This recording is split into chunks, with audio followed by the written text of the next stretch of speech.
Hello, this is Jana, and welcome to the start of a brand new original series here on Story Nori. Our stories like Wicked Uncle, Astropub and Katie are always amongst our most popular. We hope you are going to enjoy this new series just as much. It's going to be read by me, Jana, and it's written by Bertie, of course. It's set in central London around Hyde Park and Paddington, places that Bertie knows really well. So, expect lots of authentic details. It's about a London hotel called the Dutch Hotel. There's something special about the hotel. Can you guess what it is? Well, I'll give you a clue. We're launching this series in the run-up to Halloween. So if you like spooky stories, you are going to love this new series. I could tell you more, but why waste time? Let's get going with the story. The Dutch Hotel. The Joneses lived in central London in a mews house. You can find mews houses down little side streets that run behind the big houses. Once upon a time they were stables or garages with living quarters for the servants on the upper floor. Nowadays they are expensive and fashionable homes, smallish but pretty. You might even find a film star living in a mews house. The Joneses were not rich. Dad, whose name was Alan, was a chauffeur. His boss, Harry Harrington, was a very wealthy man. He had made tons of money in property, houses and hotels and the like. His name appeared in the rich lists in the Sunday newspapers. Dad had worked for Harry Harrington for years. In the early days he had been a messenger boy, but Dad loved cars and was good with mechanics. So Harry made him his chauffeur. Any time, night or day, he was ready to take Harry and his latest and ever younger wife to wherever they wanted to go, near or far. On normal days they rode in the Mercedes. On Sundays and special occasions they took the Rolls-Royce. But when Harry Harrington died, aged 91, his grown-up children did not want a chauffeur. They preferred to race around in their sports cars, revving up the engines down little streets and making pedestrians jump out of their way. But they did want the mews house, because it was valuable. And so it seemed that Dad was out of a job, and the Joneses were going to be homeless. Alan's wife Angelique worked as an administrator in a hotel, but did not make nearly enough money to pay for a house in central London. At first, the children weren't too worried. They had a natural optimism that everything would work out one way or another. "Don't worry, Dad," said Yogi, who was 11 years old. "We are good people and nothing bad will happen to us." But the more they saw their parents looking anxious and tired, the more the kids caught the worry bug. It turned out that the kids' first instinct was the correct one. Although Harry Harrington's numerous sons and daughters seemed indifferent to their fate, there had been one other important person in his life. Zelda, his seventh and final wife, had inherited a good part of his fortune and invited him to come and see her to discuss his future. "Alan, my husband really loved you," she said as she sunk into the deep sofa. She sat across from him holding a bone china teacup. "He always said that he trusted you with his life. I think it is terrible that his children are throwing you on the scrap heap like a used car." Alan knew there was bad feeling between Zelda and Harry's children. Their differences were about money. differences usually are. Alan nodded and said, Well, it does seem a bit harsh, especially on my kids. Do not worry. I have a very special job for you. Do you know the Dutch Hotel? I know most of the hotels in London, but I don't believe I've seen that one, said Alan. Well, it is a very beautiful building in Lancaster Gate. Maybe it has seen better times, but the location is perfect, don't you think? Alan, of course, knew where Lancaster Gate was. It was near where he lived. It wasn't exactly Mayfair where the best-known hotels were, but it was close to Hyde Park and convenient for the sights of London. He nodded. So, I would like you to be manager of this hotel. And of course you can live there with your family. Alan was really taken aback. He had never done anything like manage a hotel, but at least his wife, Angeliki, worked in one. Well, Angeliki knows more about hotels than I do, he admitted. And I suppose we could work together. It can't be rocket science. You are right. It is not rocket science, said Zelda. The most important thing is that I can trust you. That is what matters to me in this world right now. But there is one special feature about this hotel which I must tell you about. I could let you find out for yourself, but that wouldn't be fair. Special feature? I can hear Harry talking when you say that. I know what you really mean is that there's a problem. And not a small one? You are right, said Zelda. I have picked up Harry's way of talking, yes. There is a problem that you need to know about. Which is? The Dutch Hotel is haunted. What do you mean, haunted? Well, there are ghosts there. Really? Yes, really. Perhaps you don't believe in ghosts, but I promise you that you will soon. I have stayed in this hotel. That is why I believe in them. But don't worry too much. They are mostly friendly. So, now I have told you the good, the bad and the ugly. What will be your decision? Will you take the job? I'll have to speak to my wife, Angeliki. But I don't think we have many choices right now, so I expect the answer will be yes. Angeliki was from a Greek Cypriot family. She was strong-willed, efficient and no-nonsense. But she had a big heart. What, you mean I must give up my job? She exclaimed when Alan told her the plan. Yes, but we can live in the Dutch hotel and have a share of the profits on top of our salaries. It solves all our problems. There's just one thing. The hotel's haunted. Ha! Said Angeliki. Don't worry about that. All hotels are haunted, but you won't see any ghosts. What's it like, this building? Well, let's go and take a look, said Alan. It's only a few streets away. So, what do you think? Will Alan take the job? And will the Joneses move into the Dutch hotel that might be haunted? Well, you won't have to wait long to find out, because I'm going to continue the story in about a minute's time. So don't go away.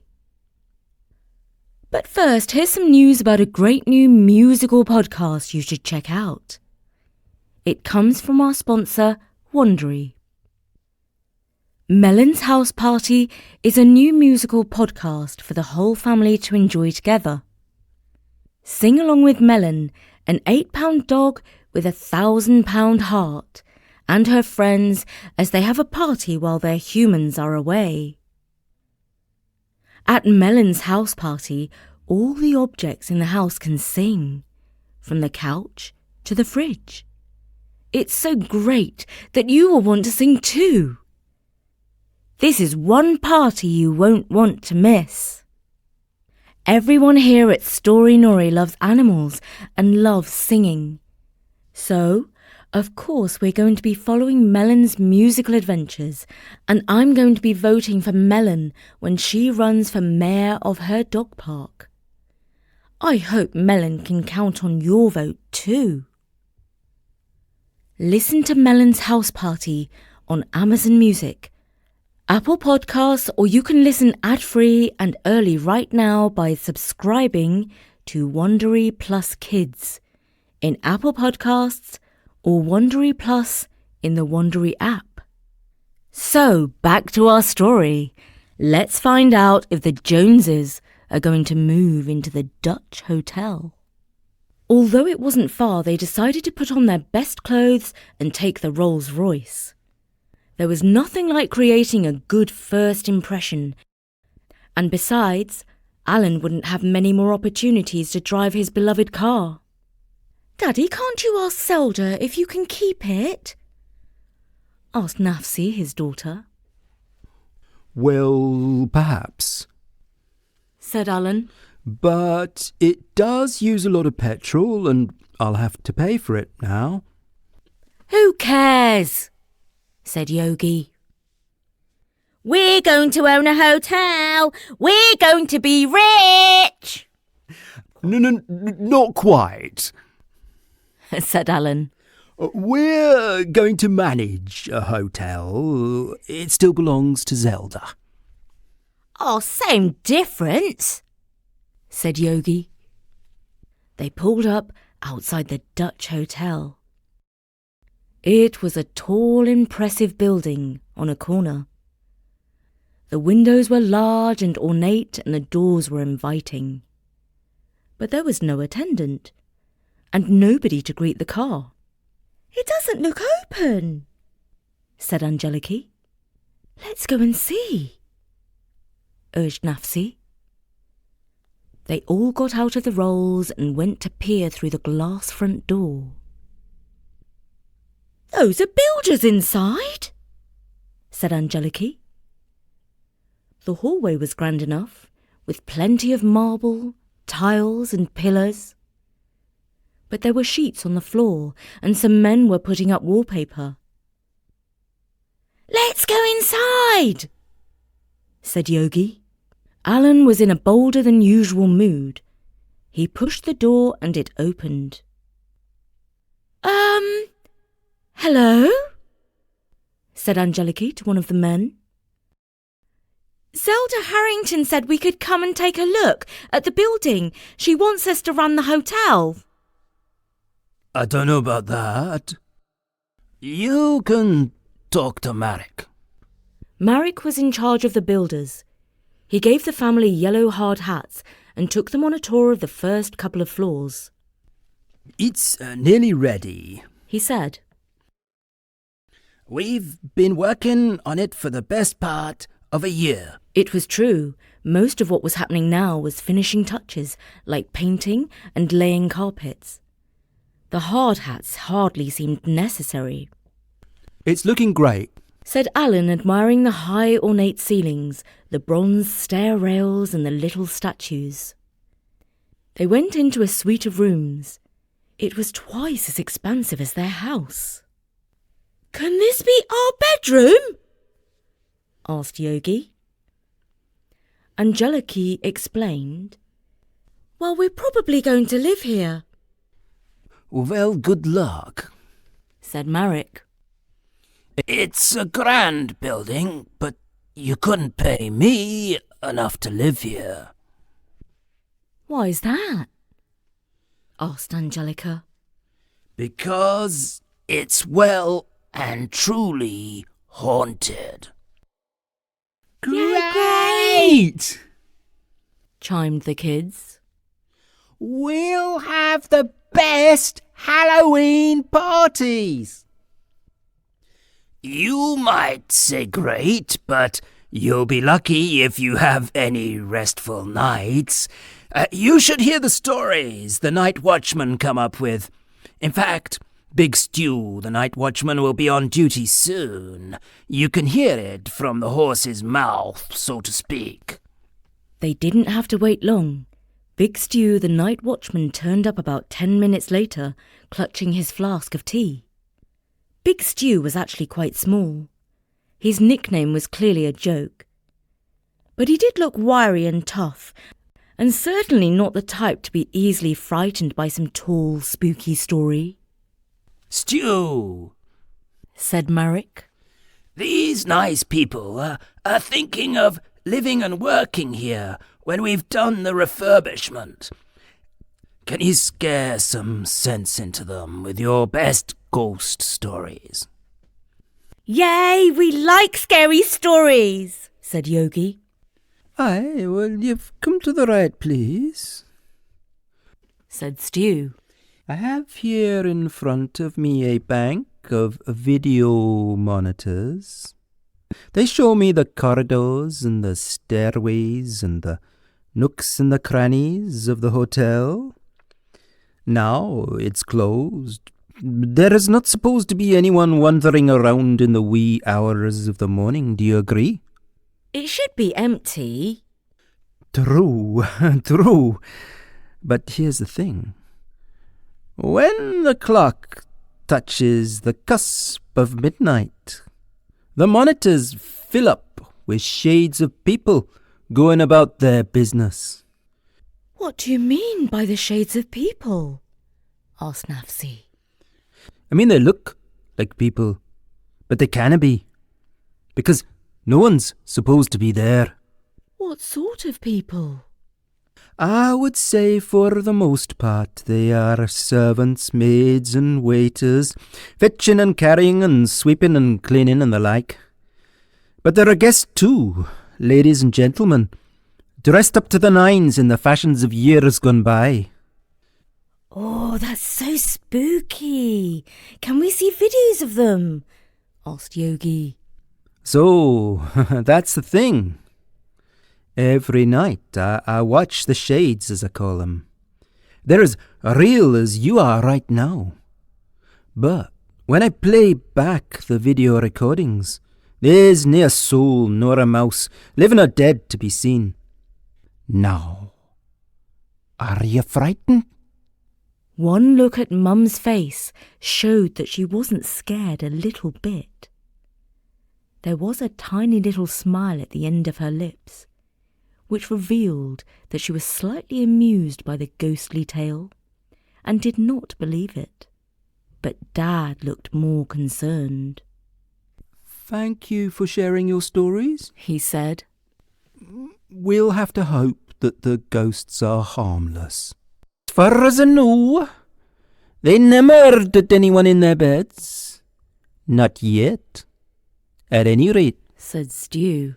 When the family were gathered safely in the Rolls-Royce, Nafsi asked, Daddy, are you sure you want us to live in that creepy hotel? Well, said Dad, where else can we live? And that was the first episode of the Dutch Hotel. Was that spooky enough for you? Do you want it to get more spooky? Well, let's see if we can turn up the spooky factor in time for Halloween. And I'm delighted to dedicate this story to Sophia. Her dad, Mike, writes, Hello, Prince Bertie. Thank you and all the wonderful storytellers at Story Nori. My daughter Sophia, aged 9, and I live in beautiful Missoula, Montana, and we have been enjoying listening to you all for several years now. Sophia is particularly fond of Katie the Ordinary Witch stories. I thought the Peer Gynt stories were exceptional. We both love learning about the folk tales and legends from cultures around the world as well. Sophia encouraged me to support Story Nori on Patreon. Well, thank you so much, Sophia and Mike. That's fantastic. From me, Jana, tune in soon at storynori.com for the next spooky episode.